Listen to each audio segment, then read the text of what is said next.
les régimes en Afrique, tout ce qu'il y a de bleu en bas là, ce sont les régimes parlementaires.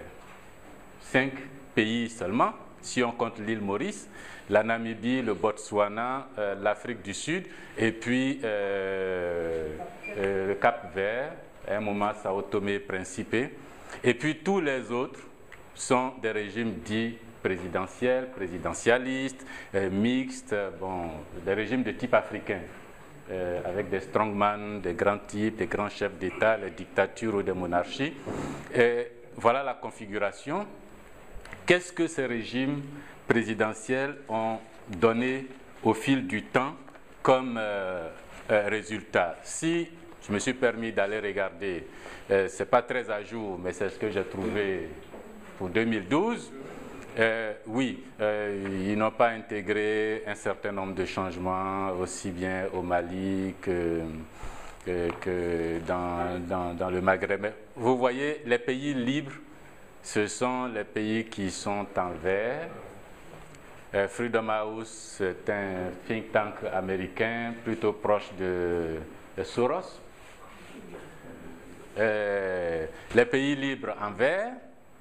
Les pays partiellement libres, bon, vous voyez, et puis les pays qui ne sont pas libres, bon, en bleu. Et puis les régimes parlementaires identifiés tout à l'heure, là, vous voyez où ils se situent. Et puis, bon, curieusement, ils ne sont pas présidentiels et selon des critères de liberté, on trouve qu'ils sont relativement plus libres que les pays qui ont des régimes...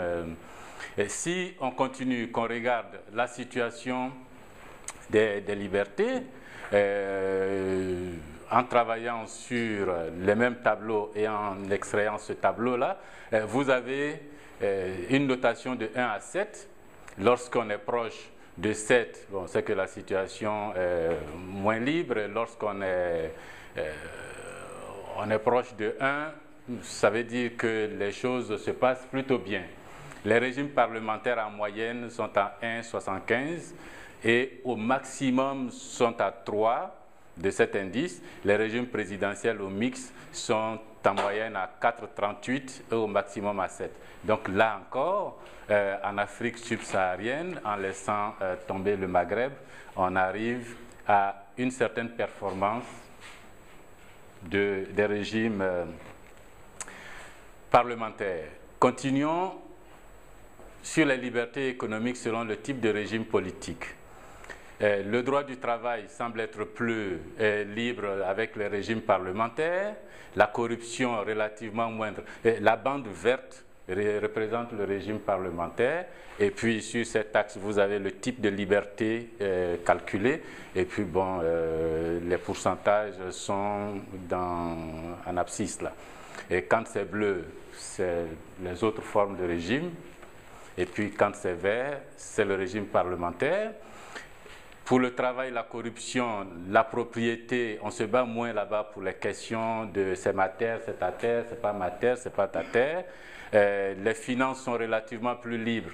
Le contrôle d'échange existe, mais les gens échangent plus facilement, travaillent plus facilement sur le marché financier que dans les pays à régime présidentiel, l'investissement aussi relativement plus libre, la monnaie, en général ces pays-là se débrouillent pour avoir toujours leur propre monnaie, les dépenses du gouvernement sont relativement moins élevées, donc le déficit est aussi moins élevé que dans le régime présidentiel, la fiscalité est plus libre, ça veut dire que comme l'État ne dépense pas beaucoup, on ne tord pas le cou aux gens, les attrapant par les jambes en secouant pour prendre tous les jetons qui tombent. Le commerce est aussi plus ouvert. Ils vont plus généralement dans le monde entier que les pays à régime présidentiel. Et puis les affaires en général marchent bien, avec pour conséquence des effets sur l'économie, on verra tout à l'heure. La situation de la gouvernance. Là, nous avons choisi quelques pays développés, puis des pays non développés. Et les régimes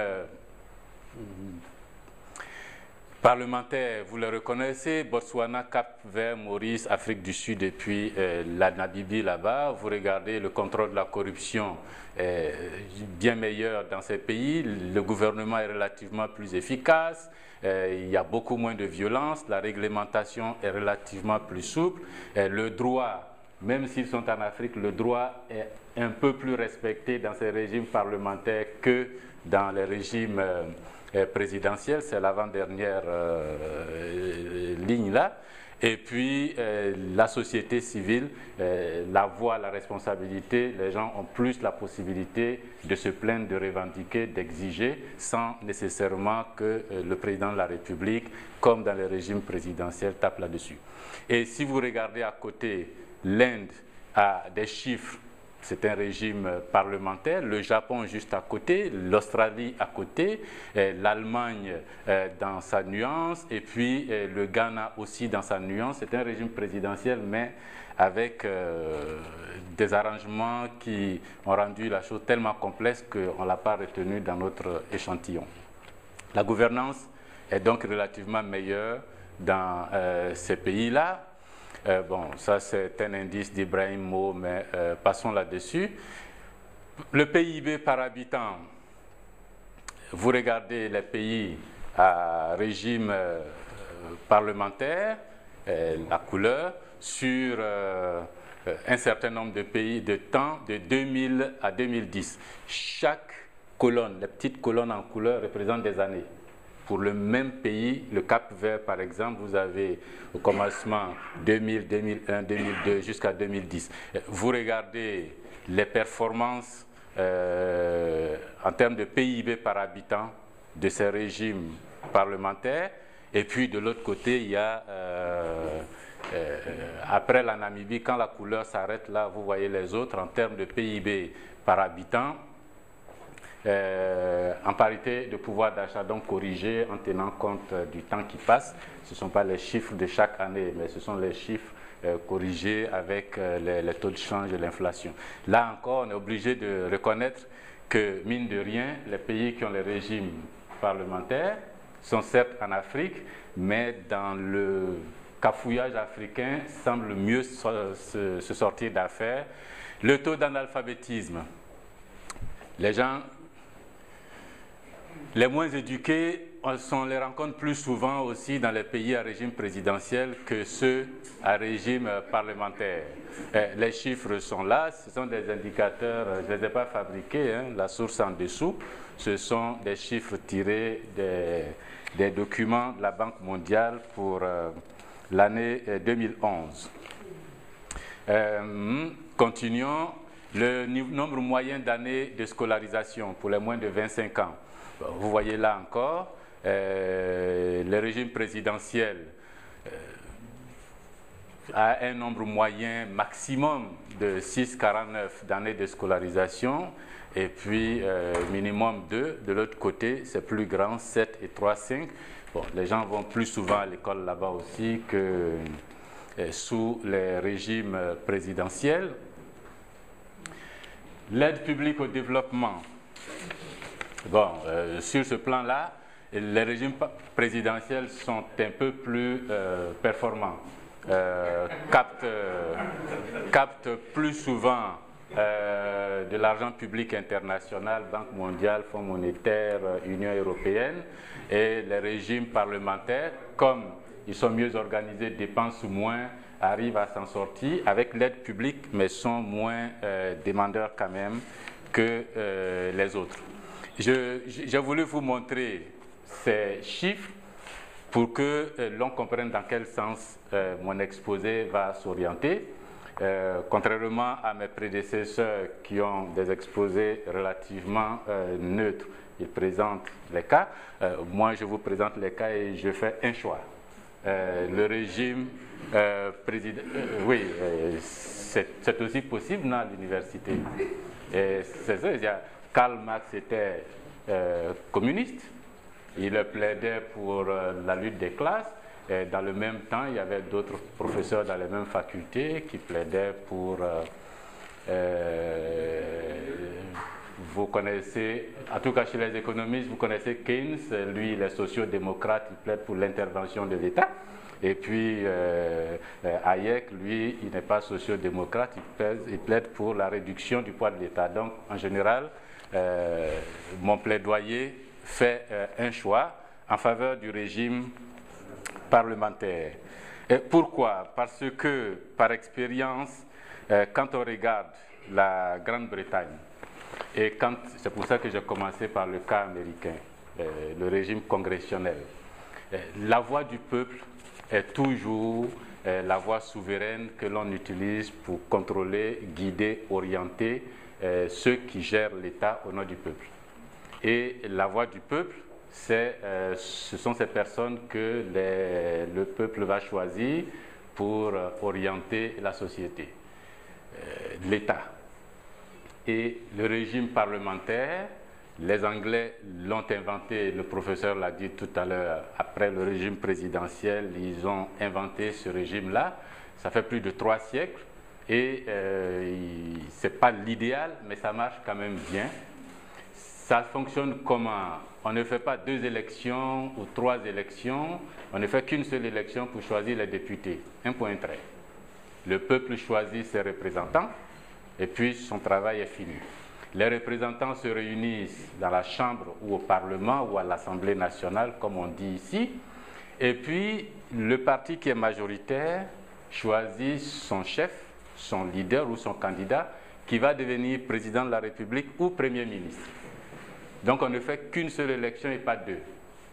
Et puis lui, Premier ministre, fait son gouvernement, mais ces ministres sont choisis parmi des gens qui ont bénéficié d'un vote du peuple, pour éviter que des gens sortent pour assurer des fonctions publiques de haut niveau, mais en faisant croire qu'ils ne doivent qu'à celui qui les a nommés.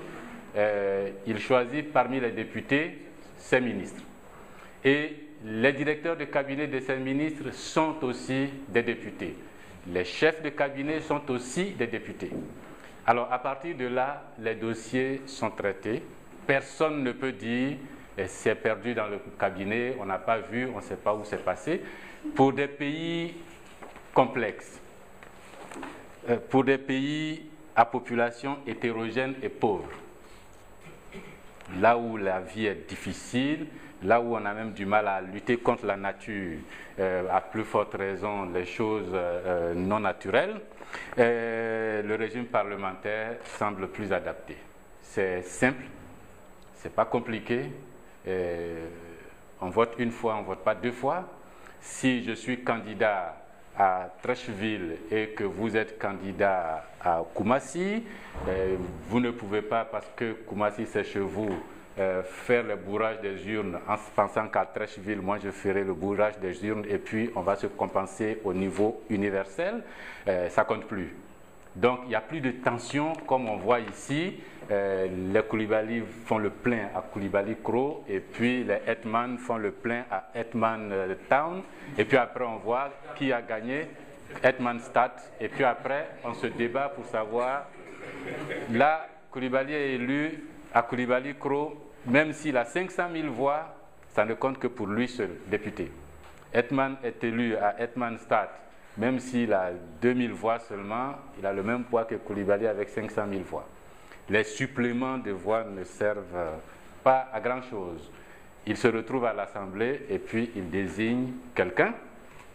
C'est simple parce que ce quelqu'un qui est désigné est au même niveau que les députés. Parce que le principe démocratique, c'est que celui qui exécute le pouvoir puisse être contrôlé par ceux qui lui ont donné le pouvoir. Donc, le président de la République, un régime présidentiel, est nommé, est élu. Ses contrôleurs, ce sont les députés honorables. Ça veut donc dire que les députés doivent pouvoir contrôler. Or, le contrôlé est au-dessus du contrôleur. Il est l'institution 1 et puis le contrôleur est l'institution 2. Aux États-Unis, le contrôleur, c'est l'institution 1 et puis l'exécutif, c'est l'institution 2. Le contrôle se fait comme ça. Mais dans les régimes présidentiels en dehors des États-Unis, celui qu'on doit contrôler est numéro 1 et puis les contrôleurs sont numéro 2, donc plus faible et le contrôle ne se fait pas. Dans le régime parlementaire, tout le monde est élu et puis on choisit un. Donc, ce un-là est obligé de rendre compte à ce tout le monde. Ce qui fait que dans tous les pays à régime parlementaire, vous avez au sein du Parlement, dans chacune des commissions, une place réservée au chef du gouvernement, qu'on l'appelle président de la République ou premier ministre. Il passe là en permanence rendre compte aux députés de ce qu'ils ont fait périodiquement, mensuellement, trimestriellement ou à la demande des députés. C'est simple et le contrôle se fait de façon plus systématique.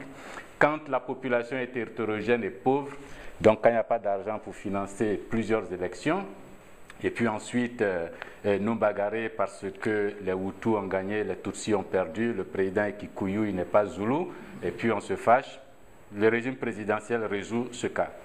Les pays et le parlementaire, je vois que ça marche là. Les pays qui sortent de la colonisation fonctionnent aussi très bien avec. Les Anglais ont pu l'exporter dans la plupart de leurs colonies, souvent en dehors de l'Afrique. Un pays comme l'Inde, avec plus d'1 milliard de personnes aujourd'hui, avec une stratification beaucoup plus complexe que les pays africains. Nous, on a une stratification simple, c'est nos ethnies, nos régions. Et chez les populations là-bas en Inde, il y a les ethnies, les régions, les religions, et puis il y a les intouchables, les maharajas, et il y a du tout, mais avec le régime parlementaire, ils sont arrivés en 1947 à travailler en douceur, à tel point qu'aujourd'hui, c'est la plus grosse démocratie du monde. Et il y a des crises là-dedans, mais le système arrive à digérer les crises. Il y a des difficultés, mais le système arrive à digérer parce que dans ces parlements, c'est le peuple et les gens se parlent pour trouver des solutions. Pareil pour le Japon. Et après la Seconde Guerre mondiale, MacArthur, qui était gouverneur de là-bas, au Japon, a été poussé par beaucoup d'Américains, au sein du Congrès d'ailleurs, pour qu'il installe un présidentialisme fort dans le modèle qu'on voyait en Amérique latine ou en Amérique. Mais lui a préféré, avec l'empereur qui était là, il a préféré orienter le Japon sur le régime parlementaire et jusqu'à aujourd'hui, ça fonctionne très bien. Même s'il y a des crises, les premiers ministres démissionnent tout de suite par corruption, de pots de vin, ils démissionnent, ils sont remplacés et puis l'économie, le pays ne s'écroule pas dans des guerres civiles interminables. Les hommes politiques se parlent, trouvent des solutions. Je ne parle pas de l'Australie et des autres pays, mais en Afrique du Sud, vous avez vu comment Mbeki est parti, Zuma est arrivé. Il n'y a pas eu d'élection entre les deux. Et lorsque le parti majoritaire au Parlement a perdu confiance au président, le parti majoritaire a changé son leader et puis Mbeki est parti, Zuma est arrivé. Et aux élections qui suivent, Zuma conduit le pays et son parti aux élections, confirme. C'est comme ça que Thatcher est arrivé au pouvoir, c'est comme ça que Thatcher est parti du pouvoir en Grande-Bretagne. Il n'y a pas de rupture. Dans ce type de régime, le pays peut ne pas avoir de premier ministre pendant 3, 4, 5 mois. Ce n'est pas grave. Le pays fonctionne quand même. Tout n'est pas bloqué autour du président de la République. Dans les pays éloignés de la culture occidentale et qui sont sous tension politique, le régime parlementaire fonctionne aussi. Partout en Amérique latine où les gens ont essayé de copier le modèle américain, ça a été le chaos. Ils ont presque tous 200 ans d'histoire, mais alors que les Américains sont à leur 44e président, la Bolivie, le Nicaragua, le Guatemala, ils sont à 150, 200 présidents maintenant. Il y a des présidents qui sont restés une demi-journée, d'autres 3 mois, les plus longs. Et les Américains sont à 44. Ils ont des mêmes régimes présidentiels. Et très loin de l'Occident, avec les tensions politiques, ça marche. Lorsque les traditions démocratiques ne sont pas enracinées, le régime parlementaire marche bien. Vous prenez le cas de Haïti et puis de la Jamaïque, qui sont deux îles presque côte à côte. Haïti avec Toussaint Louverture, premier pays noir indépendant. Au moment où il déclarait l'indépendance, George Washington déclarait aussi l'indépendance de l'autre côté. Lui, par rapport aux Français, Napoléon, non, par rapport aux Français avant même, et Washington par rapport aux Anglais. Et puis 2 siècles plus tard, malheureusement, on est encore dans la situation chaotique en Haïti, avec son régime présidentiel. Vous connaissez tous les présidents passés là-bas. Alors qu'en Jamaïque, en régime parlementaire, ils surfent, il y a des crises, mais les tensions ethniques, les tensions régionales disparaissent. Lorsque le pouvoir centralisé tourne autour de la conquête de la présidence de la République, le pouvoir, le régime parlementaire fonctionne encore bien. Alors, je termine par ce tableau de synthèse. Ce dont il est question, c'est d'abord comment on choisit le président, le chef de l'exécutif, par un régime parlementaire ou par un régime présidentiel, et puis comment on choisit les députés par un scrutin majoritaire ou un scrutin proportionnel. Parce que dans tout ce que j'ai dit, le nœud le plus important là-dedans, et ce sur quoi je n'ai pas insisté, mais on en parlera, c'est le mode de scrutin. Si vous avez un scrutin proportionnel avec un régime présidentiel, vous êtes dans le dernier cadran là-bas, ce sont les régimes format Amérique latine. 200 coups d'État, des rébellions n'ont pas fini parce que le régime proportionnel donne une sorte de veto à tous les groupuscules et à tous les ambitieux qui ont un peu d'argent et qui peuvent acheter du monde pour les suivre, et c'est parti. Si vous combinez le mode de désignation des députés au scrutin proportionnel avec le régime parlementaire, vous avez les cas d'instabilité comme au Niger et puis la 4e République, Israël à certains moments, l'Italie à certains moments. C'est aussi le cafouillage. Vous donnez le droit de veto à toutes les minorités. Moi, je suis une minorité religieuse, une minorité ethnique. J'ai un peu d'argent. On forme un groupe de 10. Les grands partis ont besoin de nous pour avoir la majorité, le Premier ministre, et on négocie des postes de ministre. Et c'est très instable. Mais si vous combinez le scrutin majoritaire à un tour, il n'y a pas de 2 tours. On va choisir les députés, un seul tour. Si vous perdez, c'est fini. S'il y a 15 candidats, celui qui est devant est député, les autres ont perdu. Vous combinez cela avec le régime parlementaire, on a le modèle britannique et le modèle qui fonctionne bien, le modèle qui fonctionne en Inde, qui fonctionne au Japon, qui fonctionne au Botswana et dans ces pays, en général, il y a beaucoup plus de progrès. Maintenant, si vous combinez le scrutin majoritaire avec le régime présidentiel, bon, il y a le cas des États-Unis, mais le professeur vous a montré en quoi c'est exceptionnel. Et puis, en dehors de ça, il y a la 5e République qui, jusqu'à maintenant, passait de cohabitation en cohabitation avec des instabilités, selon la Constitution de 1958, mais avec le changement de la durée du mandat et les élections qui viennent de se passer, peut-être qu'on aura moins de chances d'avoir ce type de cohabitation. La préférence, pour moi, se situe à Westminster, là-bas, le régime parlementaire. Mais il faut bien comprendre que ce qui est important là-dedans, c'est le mode de scrutin. Comment on désigne les députés. Si vous prenez la proportionnelle, c'est le chaos.